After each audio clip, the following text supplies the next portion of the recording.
mesa, pelas autoridades presentes, à população, a todos aqui que esperavam alguns minutos, algumas horas, para poder estar aqui nesse espaço que é do povo. Eu fico triste duas vezes. Embora a população parcial esteja presente, mas acho que poderia ter muito mais. Né? Nós estamos falando de bairros populosos, como a Barra, Caceril, Dornelas, bairros que são atingidos diretamente com o enchente praticamente todo ano e tem uma baixa participação da população. O capitão Nelson falou muito bem a importância da população estar junto. Então, para aqueles que estão aqui, parabéns.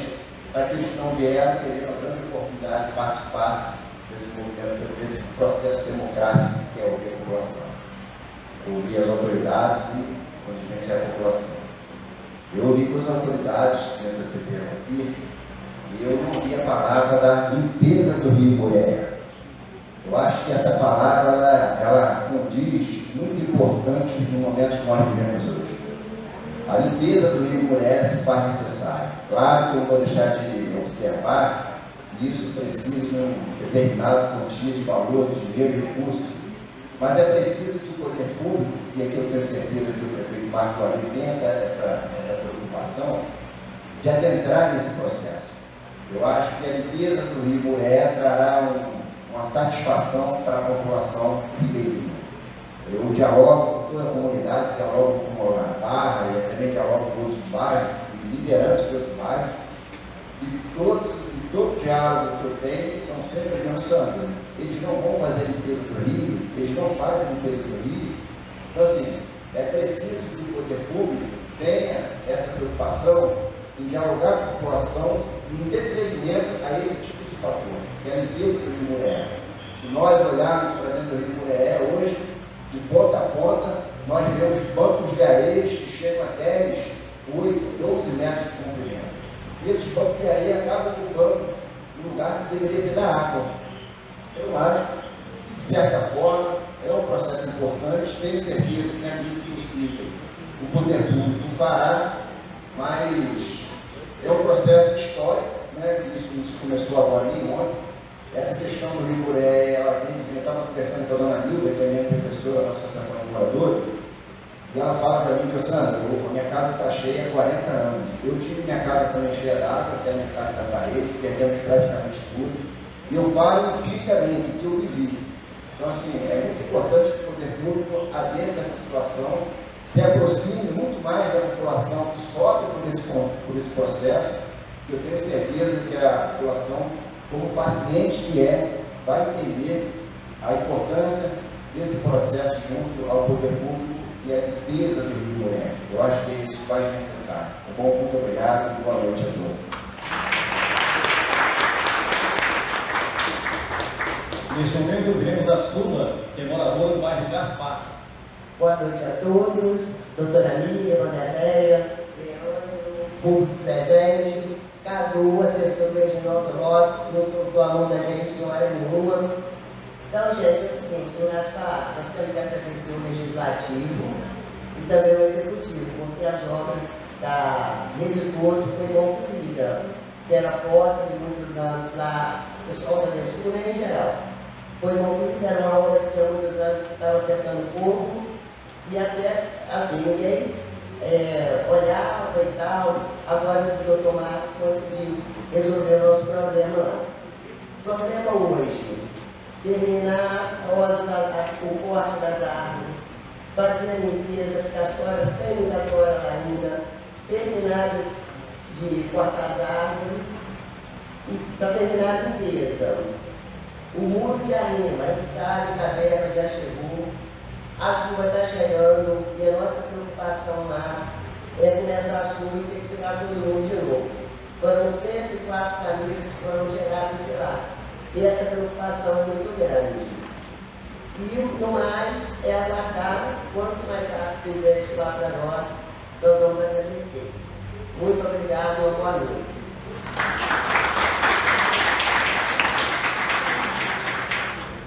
Presidente da Associação de Moradores de Joanópolis, Jefferson Rosa. Boa noite a todos presentes nesta casa, na pessoa da nossa querida Vanderleia, juntamente com a doutora Miriam, quero cumprimentar toda a mesa diretória, e também na pessoa do nosso sargento, né? Quero cumprimentar todos presentes nesta casa e também a todos que não puderam vir, talvez por causa de uma urgência, né, maior. Bom, eu quero começar falando a respeito do seguinte: sou presidente da Associação de Moradores do bairro de Joanópolis, e talvez alguém possa dizer: Joanópolis, a enchente não chega lá.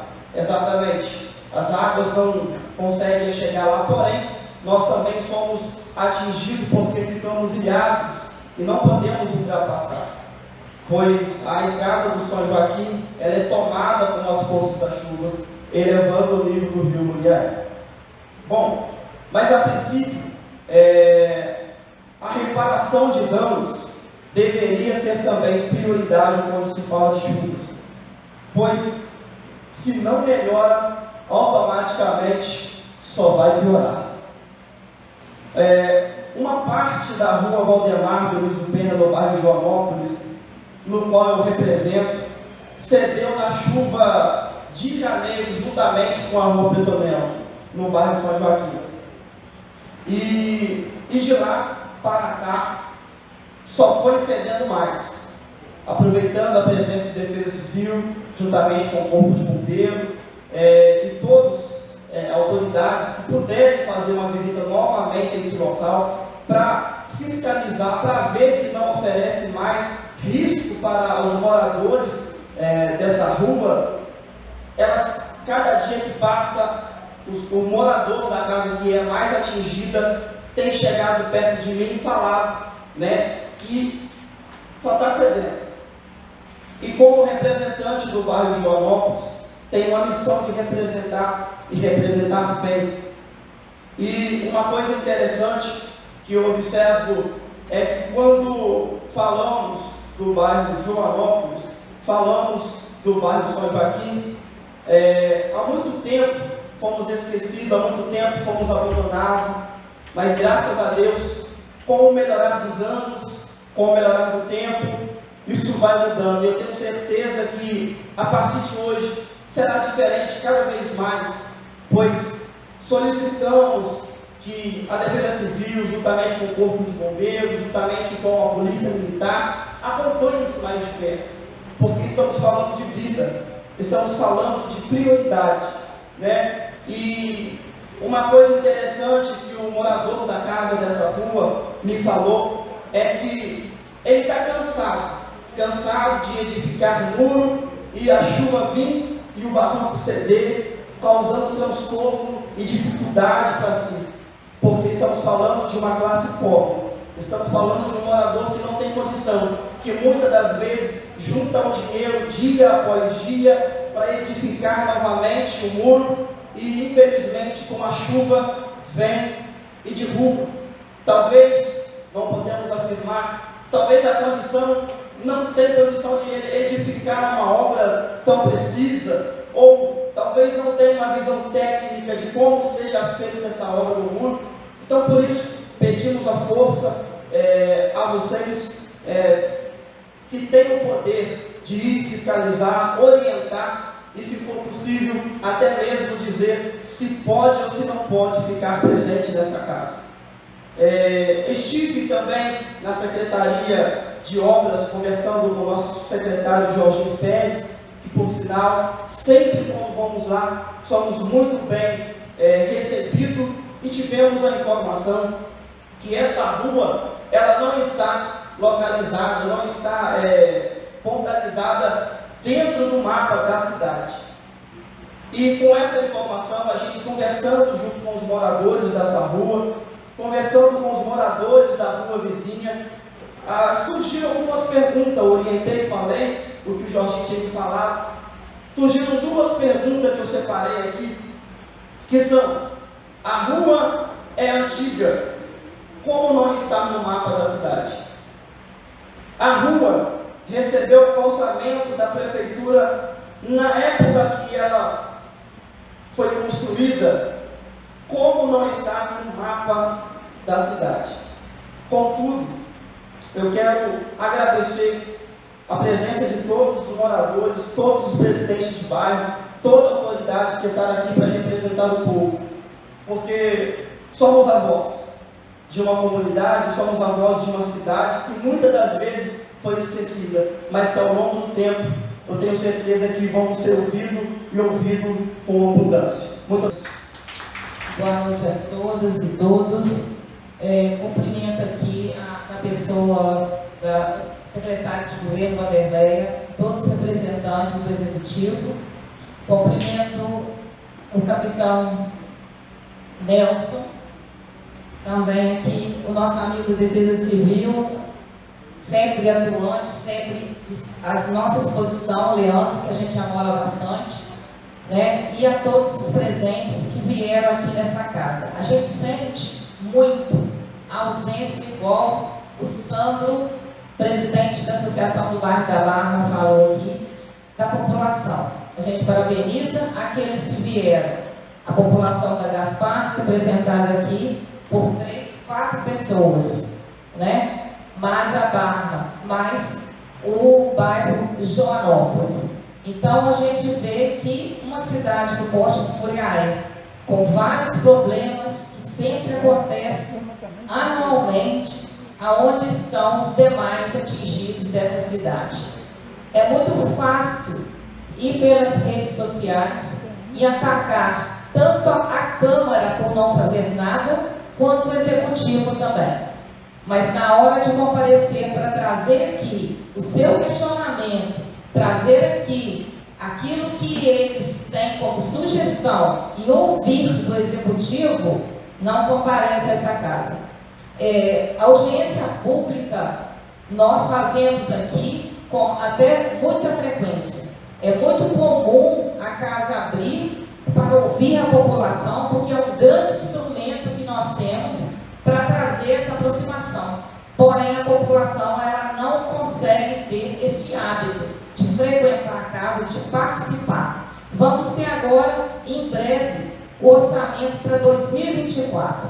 Então, eu anotei aqui algumas pontuações que eu fiz, exatamente para a gente ficar atento aonde devemos mexer no orçamento para 2024.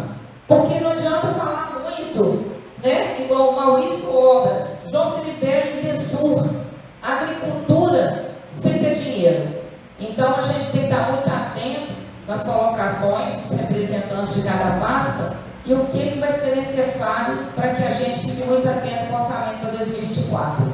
Né? Que semana que vem já vai ter uma apresentação e depois o projeto entra na casa para discussão. Eu quero aqui colocar, que eu achei interessante, algumas falas e deixar elas aqui mais em evidência. Uma é a fala do nosso amigo João Ciribelli, né, falando com relação às adutoras, principalmente a principal, onde tivemos um abalo de falta de água na cidade como um todo. Foi gravíssimo aquele momento em virtude daquelas chuvas. Então, ouvir que a gente pode ficar tranquilo, que houve aí um trabalho, isso nos tranquiliza muito, porque eu tenho, essa é uma grande preocupação, porque como fazemos com tanto reservatório que temos e nós não temos a matéria principal, que é a água, né? Para poder chegar e preencher esses reservatórios que nós temos e muito pela cidade, para poder fornecer a população. Então isso eu acho que é muito importante. E outro ponto que eu não tinha conhecimento é referente aos novos empreendimentos que vão ser exigidos para fazer essas caixas de retenção. Juiz de Fora já faz, eu já procurei me informar, né? E é muito interessante. E a gente precisa realmente, inclusive, a questão também do reuso da água. Porque se nós também exigimos na lei o reuso da água, essa água não volta para o rio. Então, ela não causa também a enchente. Então, esse é um ponto também que eu acho que a lei deveria ser acrescentada.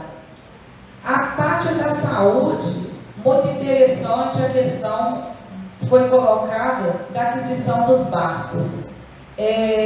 Deste ano, a gente sabe o que o Corpo de Bombeiro passou com dificuldade para o barco. Nós tivemos um amigo, Antônio Serralheiro, que sempre dispõe, e ele falou assim: coloca o meu barco à disposição, do pessoal para trabalhar e ajudar a Barra. Então, tendo aí mais barcos para auxílio, isso eu acho que equipamento, além da parte de pessoal, né, que igual a Secretaria de Desenvolvimento Social que coloca a sua turma, eu acho de extrema necessidade que esses equipamentos sejam também preparados, né, para poder dar o apoio à nossa comunidade.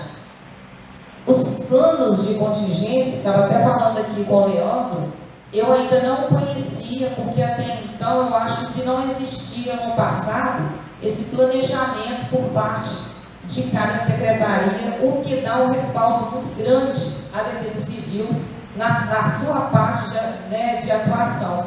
Então, a fala da Maiara, com a colocação dos 9, são 9 equipes, né, contando 2 de distrito, é importante, mas eu não sei, assim, é uma dúvida, né, vou deixar, se é suficiente, né, aonde passa a escala, pela demanda das regiões. Acredito que isso deve ser estudado, né, e que atenderia essa população, né, nestes momentos. A gente está falando porque, como é uma reunião de ações a serem apresentadas e a população e essa casa, né, e quais seriam também aquilo que já foi feito e seria melhorado, né, nessa audiência, a gente vê que é importante e não sei, assim, a gente tem só a dúvida que eu coloquei, mas depois eu deixo até para você, se quiser, né, colocar dentro disso. Coloquei aqui também, já falei, saúde já,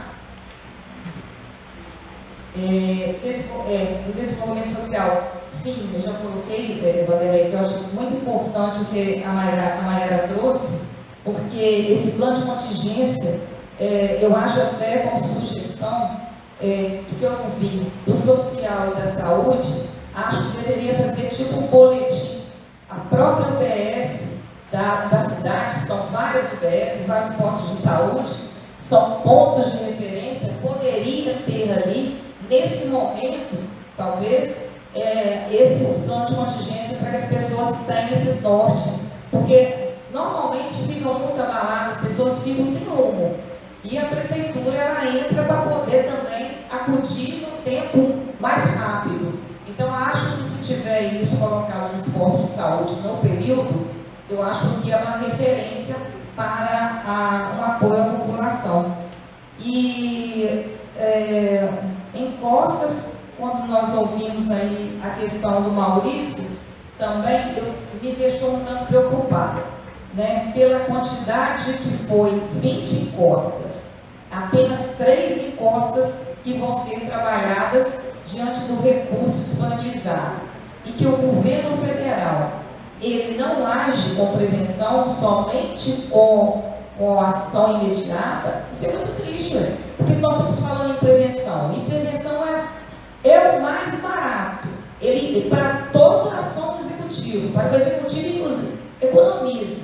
E nós vamos buscar somente aquilo que vai ser executado. É muito triste ouvir uma coisa dessa. Eu sinceramente, fiquei surpresa. Né? Achei que 20 situações, das 20 situações, elas teriam outros tipos de dificuldades para serem executadas, né? E viabilizado apenas 3. A gente sabe que os recursos é o Brasil inteiro e etc., mas aqui em Muriaé foi um caso nacional. A cidade foi colocada em termos nacionais devido ao vendaval e tal, trouxe uma projeção e foi recorrente, né? Foi o novembro, dezembro, janeiro, etc. Então foi um impacto muito grande no Brasil. Então, quer dizer, como é que vão ficar esses outros locais aí? Né? Preocupa demais, porque a gente sabe o tanto que temos realmente pessoas morando em encosta. E aí eu venho falar para o social e para a Secretaria de Obras. Engenharia Pública. Então, quando o Jefferson fala da dificuldade, talvez, da pessoa construir e o muro cai, e faz de novo, e o muro cai, às vezes Não é por falta de captação de água pluvial, é por falta de conhecimento técnico. Então, a engenharia pública, nós temos uma lei municipal aprovada nessa casa. Em 2021, foi aprovada aqui por todos os vereadores, e a engenharia pública, ela fala de tudo isso. Ela fala do apoio do executivo para essas famílias, para que elas sejam orientadas em construções fora de barranco, obras seguras, obras atendendo exatamente aquilo que a gente está falando, que nós estamos salvando hoje, né? Então, é uma forma preventiva fazer engenharia dentro do critério e das normas técnicas. Então, eu acho que a Secretaria de Desenvolvimento Social, ela deveria, juntamente com a Secretaria de Obras, traçar um plano em conjunto para viabilizar isso, né? Porque pode trazer parceiros. Nós temos associações de engenheiro, associação UCAL, que é o Conselho de Arquitetura, que está presente na própria Secretaria de Obras, através do Fábio, que é conselheiro do UCAL. Então, nós temos meios para ajudar essa população que não tem como realmente nem pagar, muitas vezes, um profissional para que o oriente. E este é o papel da Prefeitura, né? Essa orientação técnica adequada de segurança. Boa noite a todos, os moradores que estão presentes aqui na casa. Boa noite, doutora Miriam, e ela que foi idealizadora desse projeto de lei, que virou essa lei, e agora a ação coordenada. Boa noite, Vanderleia, Leandro, Capitão Nelson, demais autoridades aqui presentes, colegas vereadores, secretariado. Eu vou fazer minhas considerações, seria o mais breve possível, mas farei umas perguntas para alguns secretários, né, e a primeira delas será a secretária do governo. Essas ações, quem coordena no executivo? Okay? Com relação ao que o Sandro perguntou, foi muito efetivo na sua pergunta, Maurício. Há alguma previsão de dragagem do Rio Muriaé? É possível se realizar? Por quê?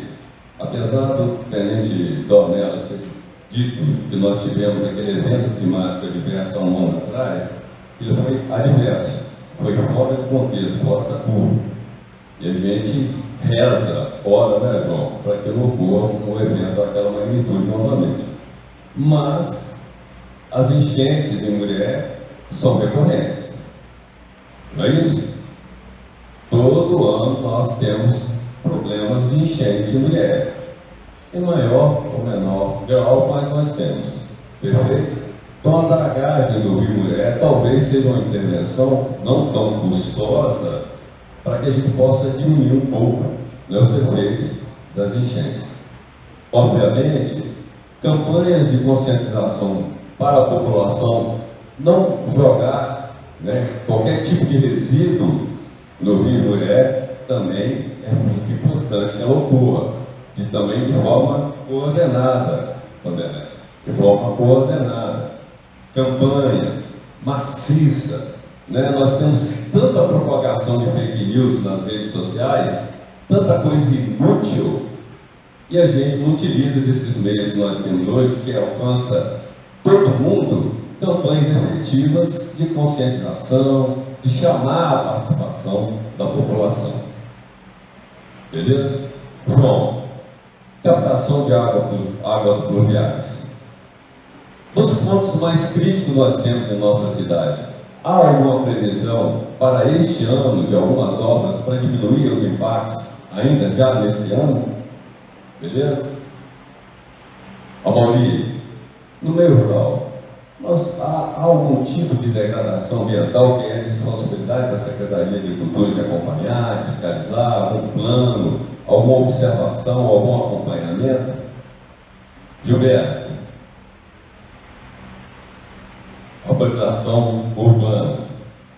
Há um plano de manutenção, há acompanhamento das espécies que são passíveis de cair, que estão já degradadas, com bicho, que possam vir a cair e causar algum dano ao município, aos moradores, porque nós temos muitas demandas, né? Eu te faço muitas demandas de poda, né? De corte total. Nós já fizemos, efetuamos ano passado um plantio lá no João 23, que também é uma forma de mitigar os efeitos das chuvas, porque você retém, né, a água, né, no solo, evita que haja enxurrada nesses ambientes. Então, assim, a gente tem que fazer. E como bem disse a doutora Miriam, o que a Câmara Municipal puder fazer para ajudar, como apresentação de leis, aprovação de leis mais eficazes para o combate à degradação ambiental. Inclusive, na sessão de ontem, eu apresentei uma emenda à Lei Orgânica Municipal para que a gente tenha estudos de impacto ambiental, não só o estudo de impacto, mas também o relatório de impacto ambiental, né, em grandes empreendimentos de médio e grande porte. Foi apresentado, não foi votado ainda, porque houve um pedido de vistas, mas é uma forma, não só no meio urbano, mas também no meio rural, entendeu, amor?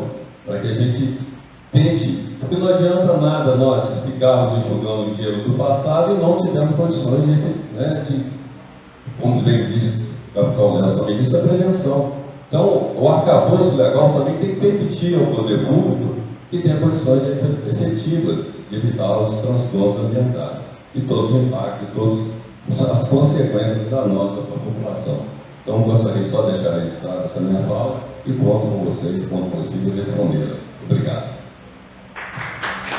Maria Lúcia quer responder, né, Maria? Só respondendo o questionamento, né, da doutora Miriam. Primeiro, a gente está subdividido em 9 equipes que elas são regionalizadas, conforme os territórios e conforme as demandas.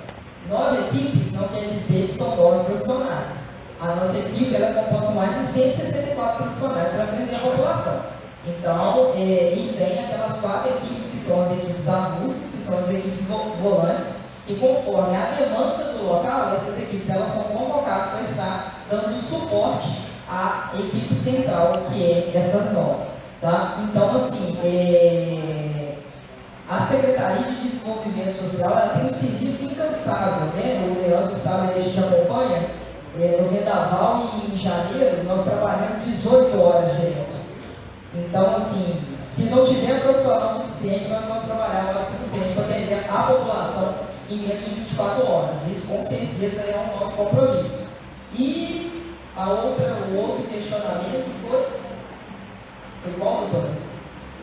Desenvolvimento social foi só das equipes.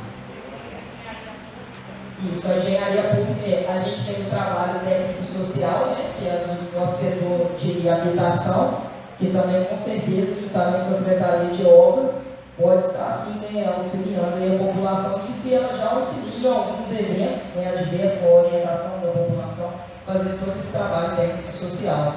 E quanto ao plano de contingência, ele já está disponibilizado, se quiser receber por e-mail e tudo, né? Ele já foi aprovado no Conselho, já tem a resolução, a gente pode estar enviando, disponibilizando para essa casa, também juntamente com a resolução do aprova. Nesse momento, ouviremos o vereador Valdir Lacerda.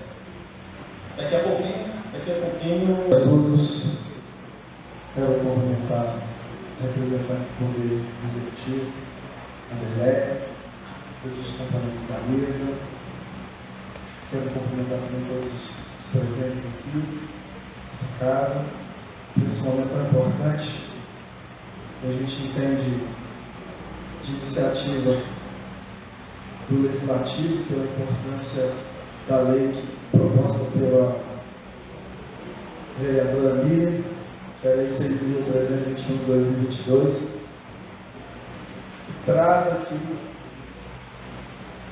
tanto todas as secretarias do Poder Executivo, praticamente todas, né, a maioria delas, quanto também as autoridades, para a gente estar discutindo as ações que precisam ser tomadas em busca de diminuir e a médio e longo prazo, se Deus quiser, eliminar o máximo possível dos problemas que acabam afetando a nossa população. Eu quero começar a minha fala, primeiro, dizendo que como eu moro na área de Ribeirinhas, então eu desde que eu nasci, e nasci em 78, logo em 79 nós tivemos uma enchente, e eu só ouço contar a história, né, porque eu era ainda bebê, o Anderson aqui mais, vamos dizer assim, um pouquinho mais velho que eu, então ele lembra mais. Mas o que acontece é que isso é um fato histórico, isso é um fato corriqueiro aqui na nossa cidade, os problemas das enchentes. E aí eu quero fazer minha primeira observação. E aqui não é uma crítica à gestão atual, mas uma crítica enquanto todos os gestores que sempre viveram esses problemas, que vêm se repetindo de ano a ano, e agora com mais frequência por conta de impactos que foram acontecendo, não só de cima para baixo, mas também de baixo para cima, que vem fazendo com que a água ela vai avançando cada vez mais, com mais rapidez e com maior área de atingimento, acabando atingir mais pessoas cada ano que passa. Eu tenho o privilégio de participar do núcleo da Defesa Civil, que é o núcleo DEC, junto com os profissionais da Defesa Civil. Desde 2015, a gente está junto nesse grupo, fazendo treinamentos, participando de vários eventos aí que nos possibilite ajudar a Defesa Civil quando a gente tem esses momentos difíceis aqui na cidade. Mas a primeira observação que eu quero fazer nessa audiência pública é com relação à estrutura da nossa Defesa Civil. E é claro que, considerando toda a abrangência, todos os problemas causados agora, tanto pela bacia do Rio Mulheré e também os problemas que nós estamos tendo agora de costas, e considerando também que nós somos uma cidade que estamos abaixo de uma mineradora e todos os problemas que isso ocorre em épocas de chuvas por conta das preocupações com a população e das ações necessárias de prevenção da Defesa Civil, o que nós podemos encaminhar nessa audiência pública, e aqui é um pedido, que eu acredito não ser só meu, mas da população e também das pessoas que estão envolvidas diretamente no Corpo da Defesa Civil, é a necessidade de se ampliar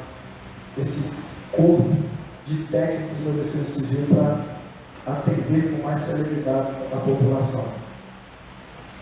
A Defesa Civil, nesse ano de 2023, eles, por certo, e eu que vivi isso direto, muitos deles nem dormiam direito do dia. E fora que as demandas algumas demandas foram ser atendidas bem depois. E talvez, Maurício, algumas demandas não tenham sido até mapeadas para o projeto para chegar em Brasília. Talvez. As menores, pelo menos. Mas as maiores, eu acredito que todas elas foram. Então, se essa necessidade é o meu primeiro encaminhamento. Meu segundo encaminhamento, e aí eu queria fazer aqui um pedido também de planejamento orçamentário. Porque já que nós somos uma cidade que não tem como fugir dessa realidade, e enquanto nós não conseguimos ações preventivas que eliminem todas essas intercorrências, nós precisamos de ter orçamento para emergência.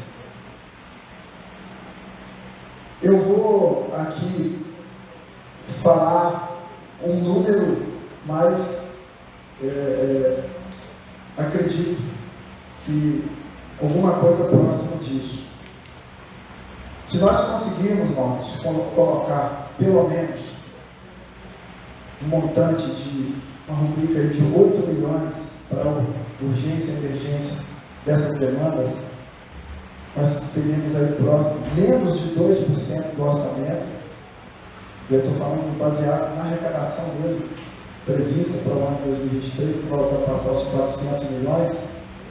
Então, se nós chegássemos aí pelo menos um denominador comum de ter pelo menos um valor significativo para que o município tenha já reservado nesse orçamento para agir nas emergências, principalmente nas menores, porque isso afeta demais a vida do dia a dia do cidadão e até psicologicamente. Porque o que acontece? O problema não é só quando o problema chega e impacta, é quando ele fica ali e a pessoa vê, e daqui a pouco vem o outro ano e aquele problema ficou ali e não foi resolvido. Então, para isso, se nós temos decreto de urgência e emergência, nós temos que ter verba de urgência e emergência para ser gasto exatamente nessas intervenções. Então, peço ao senhor que leve essa demanda na Secretaria de Obras para a gente ter esse orçamento de emergência do município, porque já que a gente pode contar com o governo federal para prevenção, então a gente faz a prevenção ou pelo menos a ação a menos prazo, porque a gente ficar aí um ano com problemas menores não sendo resolvidos por falta de orçamento ou por falta até de recursos. É um outro encaminhamento que eu quero fazer. As promoções maiores, a gente sabe que não tem condições, mas pelo menos aquilo que pode ser feito, que deva ser feito para minimizar aí os impactos na vida da população. Eu quero falar aqui, doutor João, sobre a questão que o senhor trouxe muito bem, que é as obras de drenagem pluvial. Aproveitar que nós temos presença de representantes do deputado aqui e a gente precisa de ajuda junto ao Ministério lá em Brasília de Infraestrutura. Eu sempre visito lá a Secretaria de Obras, converso com os engenheiros, o Maurício sabe disso. E nós temos aqui alguns recursos que estão parados no município, de obras que começaram e não deram continuidade. Por exemplo, a Santa Terezinha, Rosário.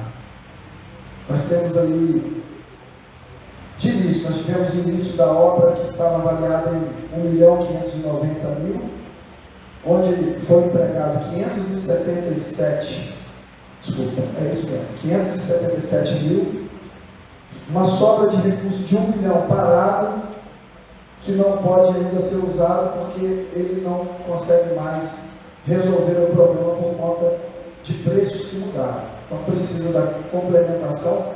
Me parece que o DESUL, em parceria com a Secretaria de Obras, já estão fazendo esses projetos para ser levado. Já foram feitos os projetos, estão faltando agora mesmo a aprovação aí.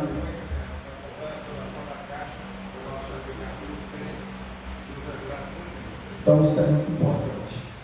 O que nós esperamos é a utilização do restante desses recursos como um complemento para o benefício da população. Do José Cirilo, João, quantas das vezes a gente vai lá para reclamar obras que foram iniciadas e não atingiram seus objetivos? E está lá a avenida principal do José Cirilo, isso aí, Altinho, Rodrigues, Pereira, sempre tendo aquelas inundações, aqueles pontos. Exato, então a gente precisa. Lá foi onde sobrou menos recursos. De 1.434.000 sobrou só 286.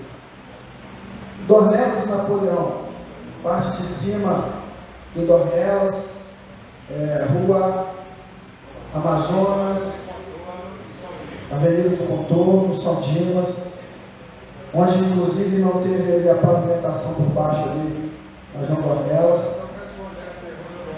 Tá, então tá bom. Então, o que acontece é que... Fala com o microfone. Também está ligado isso. Vereador, só porque aí já responde também ao antes. São 4 intervenções que, se Deus quiser, ainda sai esse recurso, foi colocado em reprogramação, essas verbas restantes, né? E são 4 obras, Santa Terezinha, Rosário, José Cirilo e a parte alta do Dornelas e um pedaço do Dornel também. Todo esse montante, ele foi reprogramado, foram recalculados os custos da obra, foi aprovado o projeto da Caixa Econômica Federal, o plano de trabalho, falta a Caixa Econômica Federal nos liberar um dispositivo que chama SPA. É uma autorização para que a gente possa fazer o processo licitatório, que é feito pelo município e supervisionado e administrado pelo gestor do caso. Ok? Muito obrigado, doutor João. Então a gente espera aí que esse total próximo de 2.300.000 sejam reprogramados para as obras acontecerem e a gente de fato ter o benefício da população. Maurício, um outro encaminhamento que eu quero fazer é com relação, porque de todas as demandas, Gaspar, a gente sabe que está encaminhado, cerâmica, a gente sabe que está encaminhado, São Joaquim, isso já foi dito. Algumas demandas menores precisam ser encaminhadas, mas uma preocupação mesmo, que eu tenho certeza que é de vocês também, mas que a gente ainda não viu ser abordado pelo Poder Executivo, é a situação da Rua São Cristóvão. Aquilo ali dá medo, né, gente? Parece que cada chuva vai piorando mais e desce mais um pouco. E eles tiraram aquele barranco, fizeram, né, o desaterramento e aquilo ali a gente tem, até porque eu estive lá, eu vi que vocês colocaram aquela estrutura para evitar as infiltrações, mas realmente existe uma preocupação nossa ali com aquela estrutura toda ali que é grande e gigantesca. Porque muitas vezes as pessoas, eu vou falar isso também, questiona-se e fala-se tanto em Gaspar, Cerâmica e São Joaquim. De todas as impostas, a do São Cristóvão foi uma das primeiras a serem inseridas na plataforma e ela veio como negativa. Eu tinha colocado ela, né, para poder ser demonstrada, mas infelizmente a gente não teve essa opção e essa condição. Mas assim, de todas elas, foi a primeira que foi inserida na plataforma, devido a todo o contexto envolvido, porque ali nós abrangemos tanto a parte do São Cristóvão, quanto a parte da interna.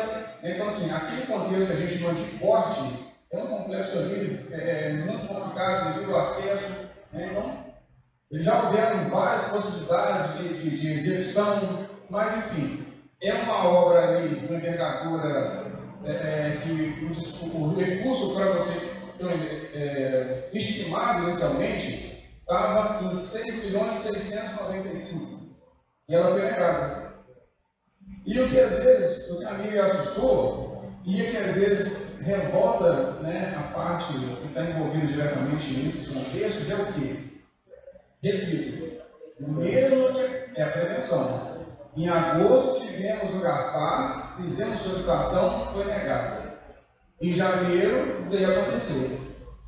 Então, assim, o problema da concepção de análise dessas solicitações é que a gente não consegue entender, né? Então, você quem abordou, e foi realmente, acho que a Mimi colocou, em todo o país, né, que enfrenta os mesmos problemas, numa mesma época, numa mesma partida. Mas, às vezes, falta um pouco de critério nesses aspectos. Então, só para deixar bem frisado o que você colocou aí, foi até interessante, no momento algum a gente deixa de abordar. E, pelo contrário, aquelas soluções paliativas que nós estamos adotando ali é para mitigar um pouco o problema. é para poder reduzir um pouco, porque a gente sabe que aquilo ali é uma bomba relógio. Né? Então a gente, dentro da possibilidade, só que assim, o gerente colocou muito bem. Não adianta o poder público, o legislativo, o executivo tentar tomar todas as medidas se a população também não se conscientizar. Esse acesso da remoção do solo, nós já interditamos várias vezes, mas a própria população vai lá e retira. Então, sim, nós tomamos as medidas preventivas, mas a própria população não entende o grau de risco que é e ela, por si só, acaba causando. Então, assim, é só para poder abordar nessa questão social aí, que a gente já tentar mostrar. E assim, como eu disse, sempre tem esse costume, isso é tudo alimentado em plataformas seguras e ver. Qualquer solicitação que você quiser, a gente passa para vocês, doutora Miri, que tem interesse. Bom, obrigado. Já terminando aqui, eu gostaria só de fazer um encaminhamento que a Secretaria de Desenvolvimento Social é o seguinte, eu vi que a Maiara falou das equipes, e depois ela explicou também isso aqui, que as equipes normalmente não quer dizer que elas são fixas e elas podem se movimentar, que é por necessidade, mas é um encaminhamento que eu acredito, Maiara, que é necessária, que é uma equipe em Bom Jesus, porque em Bom Jesus, em 2022, nós tivemos aquela ocorrência também, transbordamento do córrego, que atingiu assim, muitas casas e, inclusive, foi até um susto que nós todos levamos, que foi muito repentino e foi aquela correria toda. Mas é importante também lembrar, por causa dessa necessidade, de mapear isso também, só porque não foi falado aqui sobre o negócio. Só falando, a equipe de Bom Jesus é uma equipe volante porque o próprio CRAS que atende lá é o CRAS itinerante. Então ele não deixa de ter equipe, ele está em uma dessas 4 equipes avulsas. Porque geralmente, como os episódios, igual o Leandro colocou, às vezes lá em Tamboril choveu 86 milímetros e no F2 14, os eventos às vezes eles não acontecem num local só de uma vez só, como foi em Bom Jesus.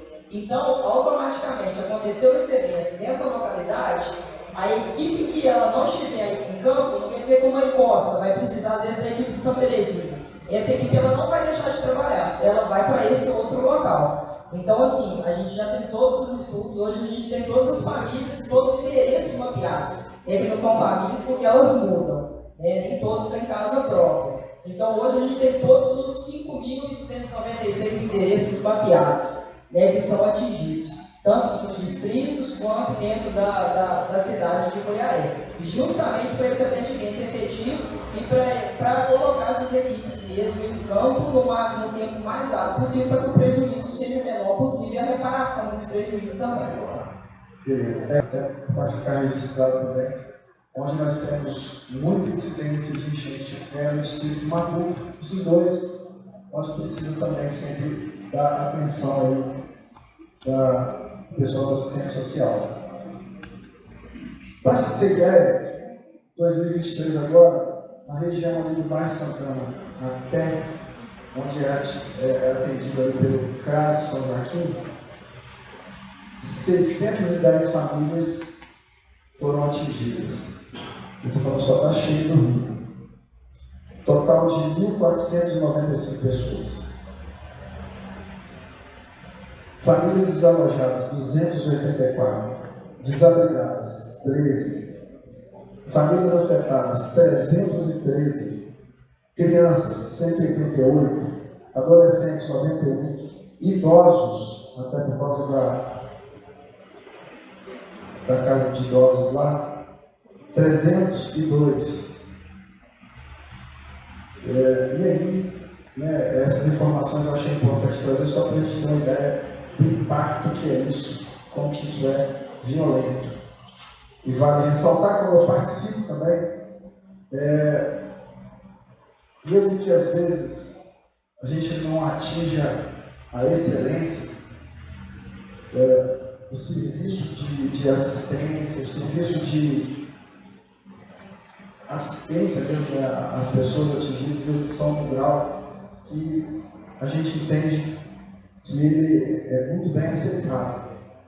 Salvo algumas questões, nós tivemos algumas questões pontuais com o Gaspar, que a gente precisou de reclamar junto com a população, mas que a gente sabe também que foram coisas novas, nós não vamos deixar de reclamar, mas a gente entende alguns pontos, mas a gente também não pode deixar de cobrar responsabilidade, porque como representantes da população, nós temos esse dever de chamar a atenção quando precisa.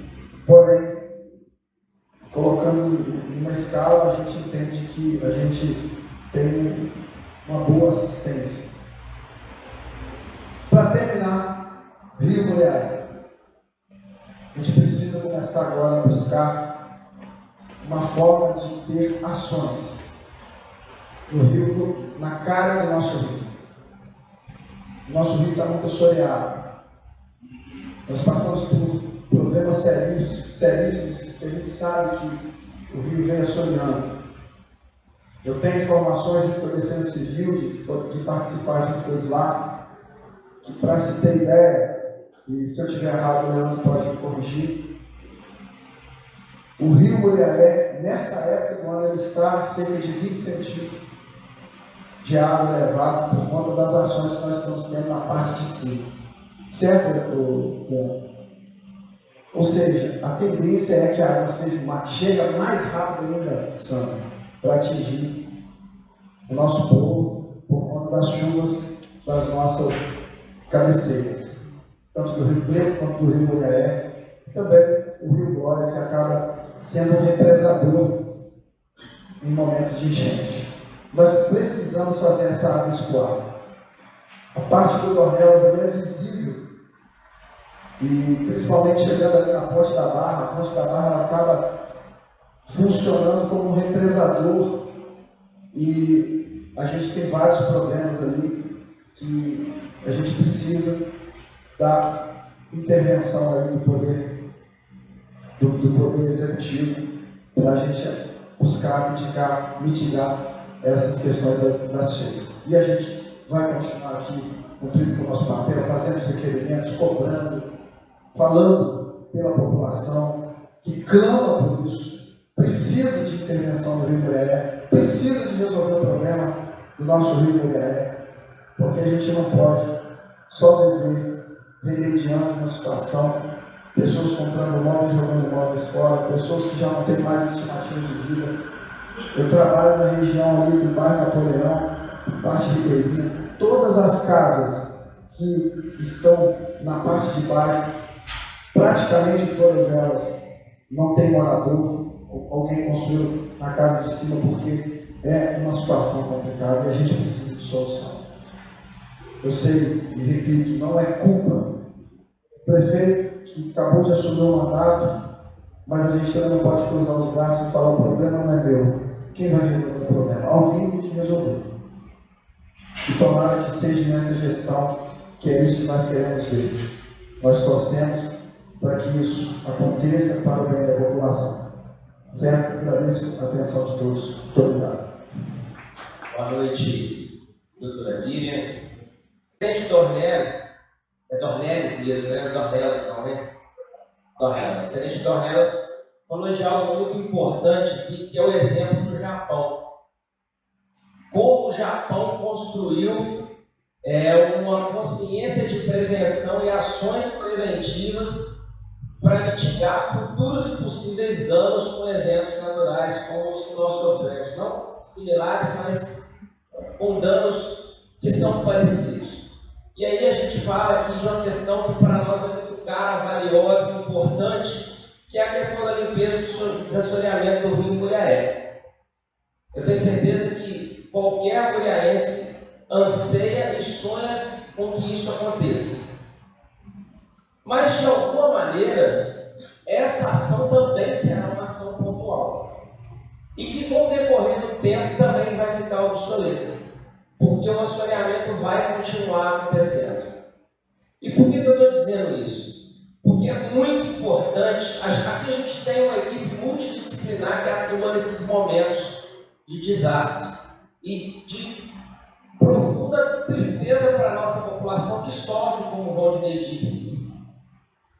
Nós temos Secretaria de Desenvolvimento Social, Agricultura, Saúde, DENSUR, Meio Ambiente e Urbanismo, Polícia Militar, Defesa Civil, Corpo de Bombeiros, voluntários, mas de uma maneira prioritária, majoritária, ao longo dos anos, nós temos uma questão que é urbanística.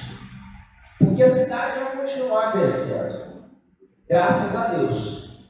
A Muriaé que eu conhecia não é a Muriaé que eu conheço hoje e nem vai ser a Muriaé dos meus netos, dos meus bisnetos. O que eu quero dizer com isso?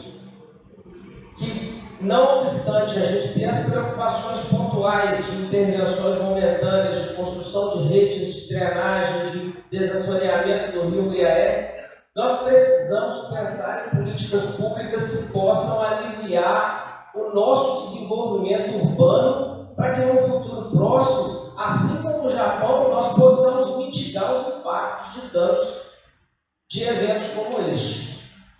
E aí entra um ponto muito importante que para a política é um problema gravíssimo, que é a coragem de tomar medidas que muitas vezes não são simpáticas. Porque para se conter algo que é tão avassalador como uma enchente, como um vendaval, muitas vezes algumas ações elas não são simpáticas. E elas não vão acontecer no momento do desastre. Elas têm que acontecer paulatinamente ao longo dos anos. Eu vejo um movimento que já se inicia e eu tive o privilégio de ouvir do Joãozinho, se me permite a intimidade, João. Há 2 dias atrás, há 2 dias não, na segunda-feira, 2 dias, né? Perdão, ontem, nunca foi bom de matemática, mas enfim. Ontem, a questão desse plano de fazer a captação da água pluvial em grandes empreendimentos, o que já é um sinal de que nós estamos, de alguma maneira, preparando a nossa cidade para o crescimento e para a evolução urbanística que nós estamos tendo em todas as áreas, seja ela institucional, industrial, comercial ou residencial. E aí eu quero lembrar de algo que é importante, que eu estou cobrando há muitos anos, que é a regulamentação da Lei 5.993, que é uma lei da Câmara Municipal que eu tive o privilégio de apresentar, que tem como título IPTU Verde, que trata de ações que são fundamentais para o desenvolvimento urbanístico, mas que, para além de um desenvolvimento urbanístico sustentável, é também um desenvolvimento urbanístico preventivo a isso, porque ele concede um incentivo fiscal através de descontos no IPTU para residências, empreendedores, para indústrias, comércios e residências ou áreas institucionais que promovam iniciativas durante a execução de obras de construção ou de reforma que reduzam impactos ambientais e que promovam eficiência energética. Uma delas é exatamente a captação da água da chuva e a reutilização dela. A gente percebe que enquanto a cidade cresce, seja ela pela iniciativa privada, seja ela pela iniciativa pública, nós vamos aumentando a impermeabilização do solo. Nós construímos telhados, nós construímos lajes, nós fazemos asfaltos. E essa impermeabilização, ela impede a água de ser absorvida pelo solo. E aí nós temos um destino, que vão ser as partes mais baixas do rio Muriaé.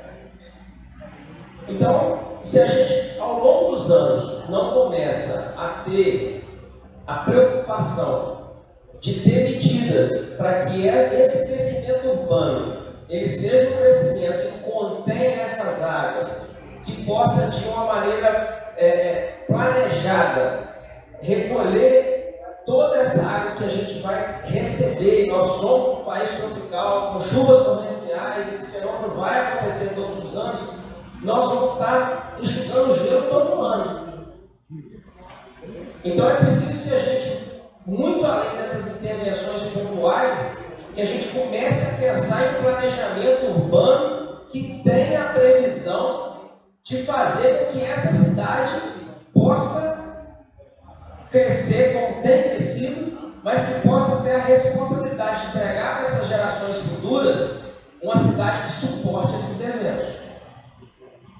No mais, eu quero agradecer a presença de todos vocês, dizer que eu, enquanto vereador, dentro da minha limitação, estarei sempre à disposição para que a gente possa construir uma cidade que no amanhã possa lembrar que nós tivemos a responsabilidade de cuidar do futuro da nossa cidade. Muito obrigado.